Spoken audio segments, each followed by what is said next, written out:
All right, guys, we're coming to you from the JLC Live event here, and we're going to be talking about fluid applied flashings and specifically the Huber Zip system. Now, if any of you have seen my video, Huber Zip 2.0, I'll put a link in the description, by the way. That's an interesting method of not using tape, but only using fluid applied. We're going to talk about that method today. I'm going to give you a couple tips and tricks. We're going to show you how it works. I'm also going to show you a tool or two that you may not have seen before, including this one right here. And I'm also going to answer some hard questions. I did the same demo yesterday and we got some great questions like, what about exposed fasteners? What about job site damage? And have you seen that video on the internet, Matt, that shows water leaking right into the cavity on the zip wall install? I get that question all the time, and I'm going to answer that in today's presentation. So stick around. We're going to be here for about 20 minutes or so. First, let me talk about what we're talking about here, or show you what we're talking about here. This is a fluid applied flashing. Now, we've all seen the tapes. Huber Zip tape's been around the market for a long time. And if you've seen my videos, I honestly was a bit of a skeptic on a tape-based system. You know, we've all used tape for our whole lives as builders, right? When was the last time duct tape stayed around on a house for very long before it fell off? So when this system came onto the market, I don't know what it's been, 12, 13, 14 years ago now, I was like, are you kidding me? A tape-based system? That's the dumbest thing I've ever heard. But over the coming, I don't know, 5 to 7 years, they started testing this in Austin at the UT Durability Lab. And believe it or not, that's right in my backyard where I am in Austin. And this head scientist there, who's also a construction building science guy, David Nicastro, gave me a couple tours. And I got to see some of this exposed to the Texas sun for years, and see that years later, even exposed to the sun way longer than its exposure level, it was incredibly stuck to the wall still.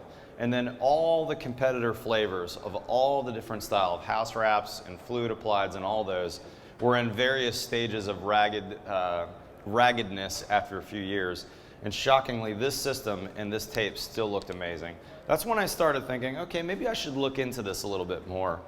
But when it comes to today's demonstration, as we're talking about fluid applieds, I think the marketplace in general and us as builders need to start moving away from traditional house wraps and things that are staple applied or hammer tacker applied, and really move towards two categories. And if you watch my videos, there's two flavors of waterproofing and airtightness that I like. The first one is peel and sticks. That's where you have some type of wrap that has a peel-off backer and you actually stick it to the house. There's several good brands out there. I'm seeing more and more builders adopt that. And then there's fluid applied products. This is one of them. But believe it or not, I consider the Zip system a fluid applied as well. It just happens to be done in the factory. Have you ever tried to peel this off, right? You come up to the edge and try and peel this off. It ain't coming off. That is tight. If you take your knife and you try and auger this out, let's see if I can get my new Prezi knife to work here. And we try and do some damage on this. We can make a little bit of damage, but we're sure not going to peel that facer off, are we? That is really stuck. So I kind of consider this a factory fluid applied. And by the way, I'm gonna address job site damage here in a minute. But the cool part about this system, I think, is we've got a fluid applied from the factory. We've got a really good waterproofing system. And then it's our choice as a builder to decide, do we want to tape or do we want to use another fluid applied on all the windows, on all the seams where our sheets come together, maybe even on our nail heads. And we're going to talk about those in a second too. But the genesis of this product, where this originated from, was from the automobile industry. In the 1970s, the Japanese came up with the technology that's in this tube. It's called STPE, silane terminated polyether. And it's basically a windshield adhesive is what they were using. They needed a better glue than what they were using to glue their windshields on.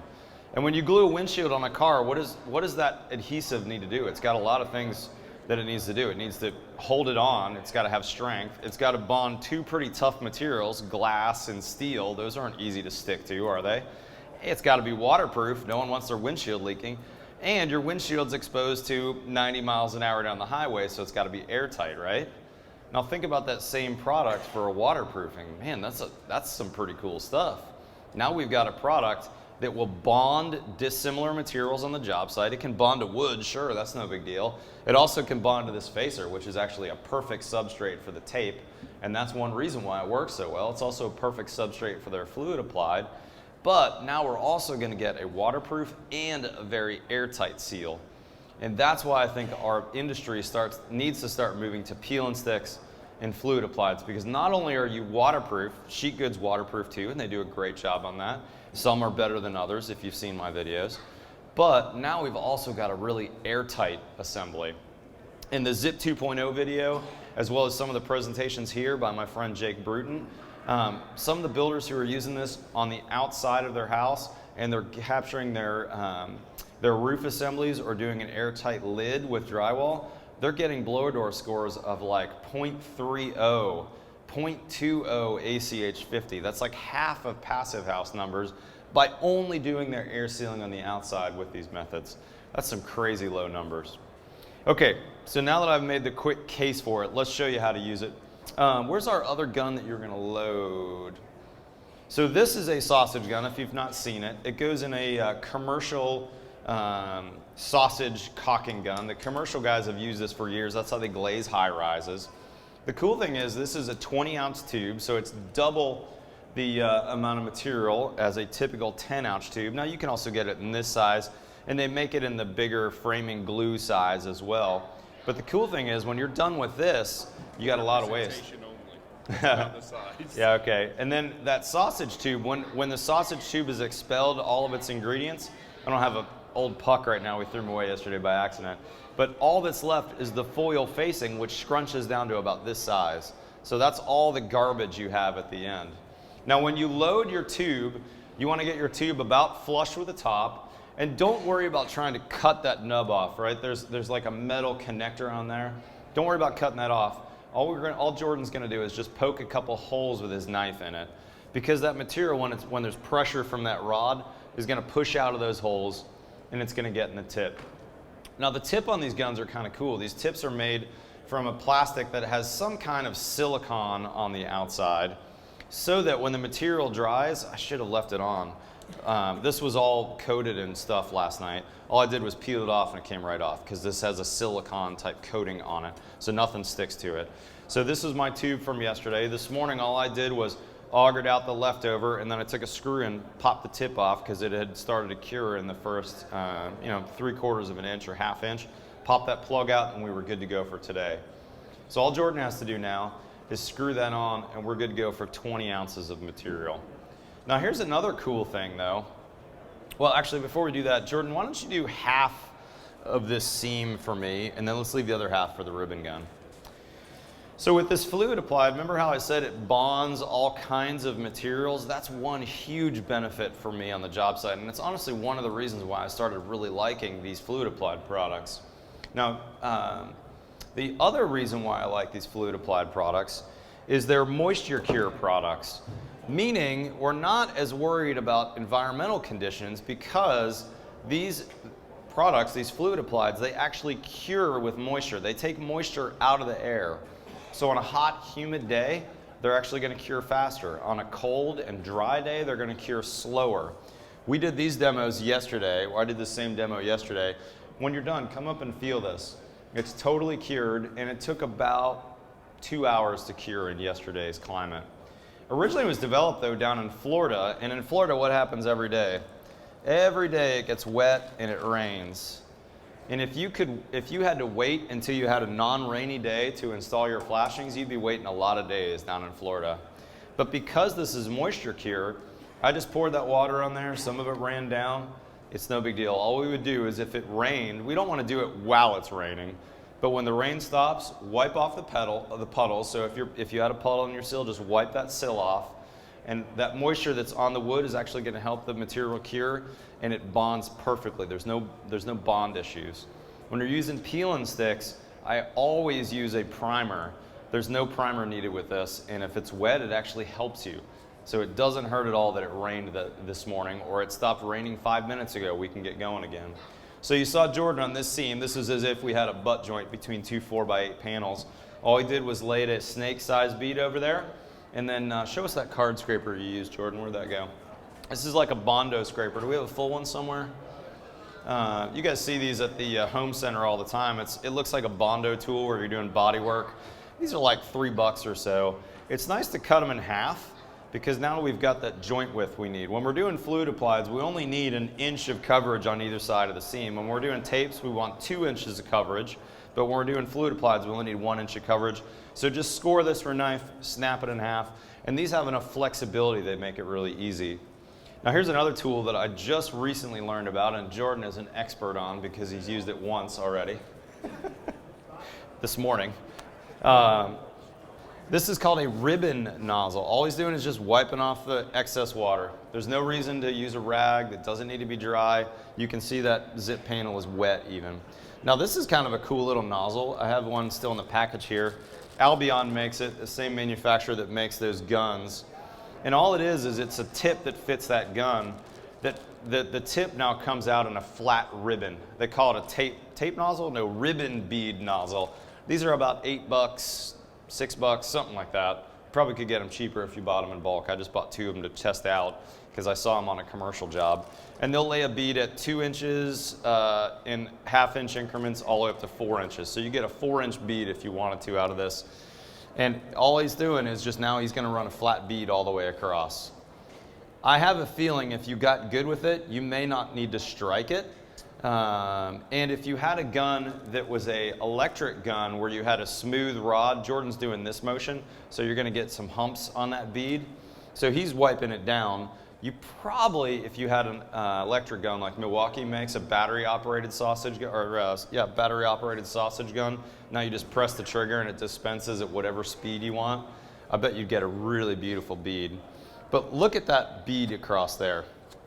Oh, Jordan, you're starting on the nails. I like it. Let's talk about it. Okay, I promised you we'd talk about some of the downsides and the chatter out there. Remember I mentioned earlier that I consider this a pre-fluid applied system? What happens with job site damage? You know, job site damage happens all the time. Let's say that the guy's ladder just scrapes the heck out of the side, or some idiot comes over to your job site with a knife and picks apart the zip like I just did. Let's think about that for a minute, because that's job site damage is not all that different really from an overdriven fastener. An overdriven fastener like this one here, you're seeing a little bit of wood fiber in there. What's going on with that? That could be a problem, right? That's going to leak into the building. That's going to cause massive rot. Well, let's back up a second. In the old days, when we didn't have any of these products, we just had some kind of wrap on the outside of the house, and there was some job site damage. There was a tear right here, let's say, in the house wrap, just like this. And let's say this was in an area that got a lot of rain. No overhang house, stucco facade maybe, ton of water coming down here. We'd remodel this house, and this damage in the house wrap here, we'd see damage here, but where else would we see damage? We'd see damage streaked all the way down the wall, and it would fan out, so at the bottom it'd be wider, and you'd have a rot path on your sheathing from the bottom all the way up to where that damage was, wouldn't you? Or any cut or tear or leak. But here's the beauty of fluid applied, here's the beauty of zip, here's the beauty of peel and sticks, is that now that damage is localized. Right? I've got wood showing. If I were to soak that wood fiber for 10 years with water, I would certainly have damage here. You know where I wouldn't have damage? Here, here, here, here.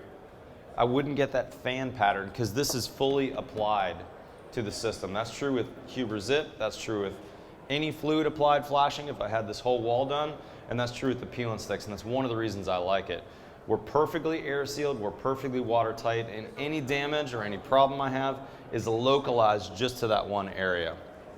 Okay, now here's the other thing on nail. Go ahead and show us how hard it is to fix that too. Very, very difficult to fix that. We need one little pookie bead right there, and he's got to scrape it down. That's pretty tough to fix. Of course, you could use tape as well. The beauty of fluid applied is if you're a project manager or a builder like me, all you got to do is have one of those in your job trailer or in your truck, and on the day before the siding guy shows up, if you see some damage like that, scrape, super easy to fix. You don't have to have some specialized tools, just hit that. But let's talk about those overdriven fasteners. Here's a good example. I specifically had Jordan hit me on high.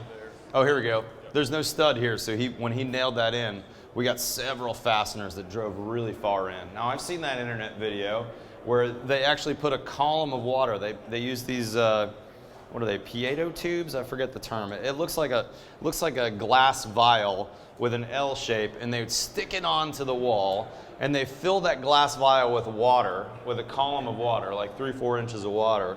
They stick it over this overdriven fastener, and you know what happens? The water gets inside. Duh, of course it does. Wouldn't that happen on a fastener as well? If I had a traditional house wrap with a staple on it, that water would get past there, wouldn't it? But how often does that happen in the field? When was the last time you had 6 inches of standing water on your horizontal walls? It doesn't happen. It's also the reason why I love rain screens. You know, we all know what rain screen is? Raise of hands.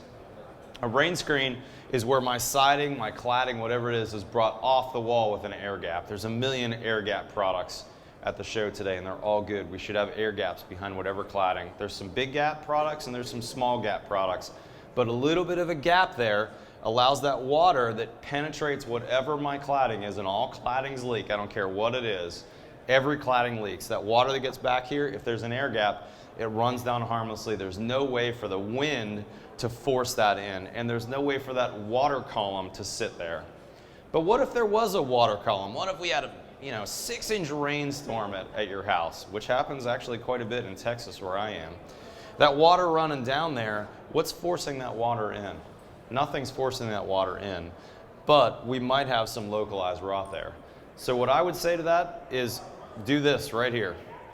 Take a fluid applied gun, put a dab on each one of those, strike them down, and then you never have to think about it. I call that Huber Zip 2.0. My friend Doug Cameron in Austin kind of invented the system, and I've taken it over as one of my favorite ways to go. So if those concern you or worry you, just strike down the nail heads. You could also tape them, but the fluid applied is super, super easy. Okay, Jordan, let's move on to window. Why don't you start flashing that window right there? We did this demo yesterday, and if you've seen some of my older videos, one of the things I really like about fluid applieds is there's no origami. There's no what tape goes on where. Do I use the flexible tape or the straight tape? Do I get so much that it builds up in the corners and now my windows don't fit? Do I need to make my rough opening bigger? You know, most of the time we make a rough opening that's 1/4 inch on all sides of the windows. But if you've got windows that are recessed windows, if you've got all this kind of additional origami, then you sometimes need to make your rough openings bigger, maybe even 1/2 inch to accommodate all that thickness of weatherproofing. But in this case, all we need to do is fluid apply to the entire opening, and now we've got a perfectly sealed, cake-battered opening that every single joint and seam is done. You'll also notice that this fluid applied is coming all the way in to the back of the jamb. So if that window were to leak, and we know that a lot of windows do leak, the lesser cost windows have a tendency to leak more.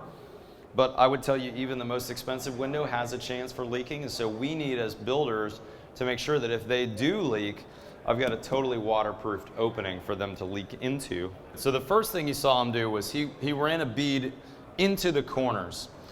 There's a joint there, there's a gap there in between typically your head, your header, your sill and your jacks. All those areas that have a small joint, we want to hit those first. We want to have a little bit of fluid applied at those joints. And where'd that spreader go? Let me use that. I'm going to do this. Can I do it live while you're still going, Jordan?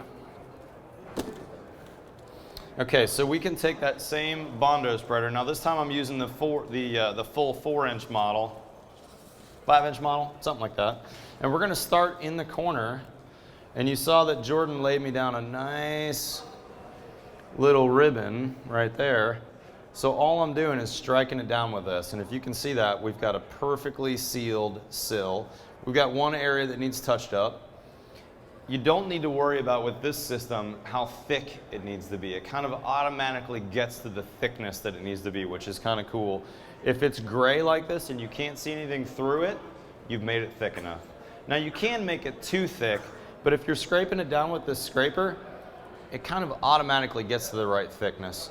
And I don't remember the exact manufacturer spec, but I believe it needs to be somewhere around 25 or 30 mil thick. And you could check it on a mil gauge, but I would tell you as long as you've got a nice gray bead over there and you can't see anything behind, you're good to go. Now Jordan's gonna do the same thing. He's zigzagging that on both sides. He's going to do that on the sill. Here you go, Jordan. I'll give that to you. Keep going. And now we're going to end up with this in a minute. Now let's talk about joints and seams and penetrations. I didn't do this on the mock ball, but let's say your plumber came in and he had to run a hose bib. Let's say this is a 1/2-inch pipe. Hose bibs are usually, what, 3/4? Does that plumber take the hose bib and go, okay, I got my calipers, the outside diameter of the pipe is, 17/32, so I'm going to get out which drill bit so I can make sure it's an 1/8-inch hole? No, they don't always do that. We wish that they did. We wish they always drilled a perfect 3/4 hole for a 1/2-inch pipe, but often they come in with a Sawzall and do their penetrations with a Sawzall, don't they? It's not usually the plumber, actually. I'm probably making fun of the HVAC guys. Sorry if you are one. But what happens when you do that? That's when these flashings come into play, and these guys are here. Quick flash. I used these for years when I was using sheet applied goods. If you have a good tradesman and plumber that's going to drill you a really nice hole, a nice circle through there, you could use any of these fluid applieds where the pipe is sticking through the wall, and you can fluid apply it right to the pipe. And again, because these fluid applieds are originally adhesives, it was for their intended purpose, they stick beautifully to pipes, they stick beautifully to metal. If I had a steel column, let's say, that was somehow integrated on my outside, I could fluid apply it right to that metal. It sticks really, really well. The only thing it doesn't stick well to is those tips, because there's a silicone in those tips. So be careful about that. But just about any other material, they stick really, really well to.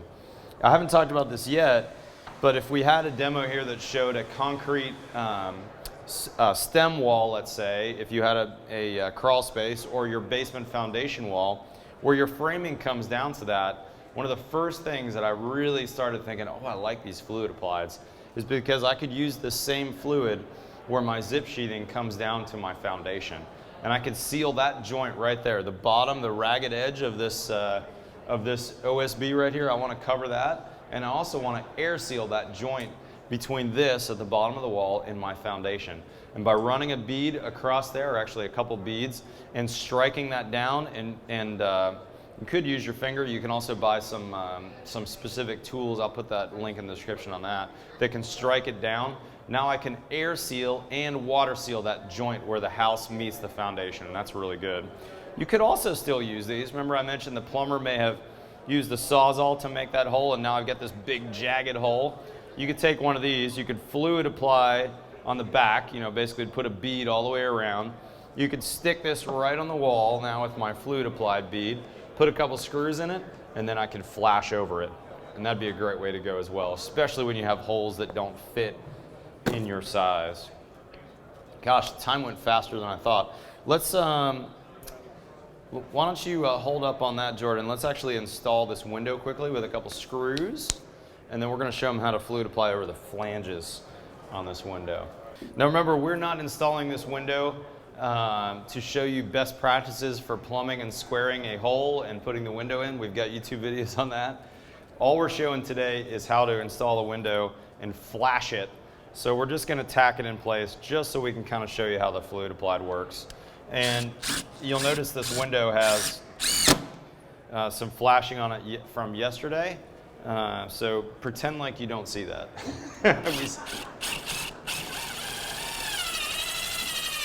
We deinstalled the window after giving the presentation because we had to reuse it.